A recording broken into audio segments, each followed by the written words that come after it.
Greetings, Bermuda. This is Karim Crary with Generation Next. Thank you for your continued support of our Bermuda's youth through your expressed interest in our Youth Movement series, which was made possible by our partnership with News. Today I have with me Sean Stapley, who is a young director in the fastest growing and most revolutionary industry that I think is happening right now, which is financial technology. And today we're going to have a little talk about the underlying base of fintech, which is blockchain. And I guess we can start off with a little brief introduction. Where did you attend school on the island? Yeah, so born and raised in Bermuda, went to Tivoli Montessori way back in the day. Went to Summersfield Academy with yourself about a decade and a bit ago, and graduated from Bermuda High School. And yeah, I've been living up in Montreal, Quebec for the last 6 years. Attended and graduated McGill University. And yeah, back on island for a couple of weeks to talk about some blockchain. Yeah, and I guess for the people who are like me, who are very technologically inept, what is blockchain? We hear all this talk about cryptocurrencies, and Bermuda is starting a lot of new relationships with international businesses with their memorandums of understanding, trying to bring the technology here.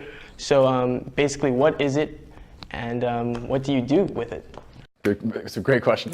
Yeah, so blockchain in a sentence is distributed ledger technology. Means that instead of one centralized database, which has problems with security, with potential meddling, instead it's a distributed database, which means that it makes it near impossible for anyone to be able to actually go in and edit the data without having proper permissions. Now, it sounds nice and technical, but it does mean that there are so many applications beyond just someone thinking, oh, Bitcoin.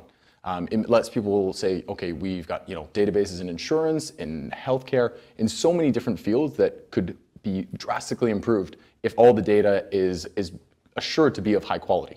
And that's something of what we're trying to do at MLG Blockchain. Now, if I'm a young Bermudian that's interested in this space, because it's really come out of nowhere, in some place that's not come out of nowhere, but it's growing really fast, really rapid, and everybody wants in. Everybody wants to be a part of something that's going to be pivotal for the entire world. So what advice would you give youngsters that are just interested? Absolutely. Look, the best thing is just read. Read everything you can. Ask the questions. Know how little you know. So many of us at MLG, we've been following this space for a couple of years. But even then, every day there's new information coming out, there's new technologies being built, and it's constantly evolving. So the most important thing we always say is just ask the questions, read as much as you can, learn about this industry, and get involved. You don't have to be a blockchain expert to know and to learn and apply using blockchain technologies. There's so many ways that in the future, there's going to be blockchain applications to insurance, to healthcare, to working in different fields. And while you don't need to know the technical details, what we really want to push is education and awareness so that down the line, people know what's happening with this technology and can see the benefits. So from there, we have this next generation of people that grew up much like we did with the internet. So you already think about what are the next applications, how can I advance this technology, and how can I bring the benefit back to the people? Thanks so much for your time, Sean. Absolutely. Pleasure. Cool.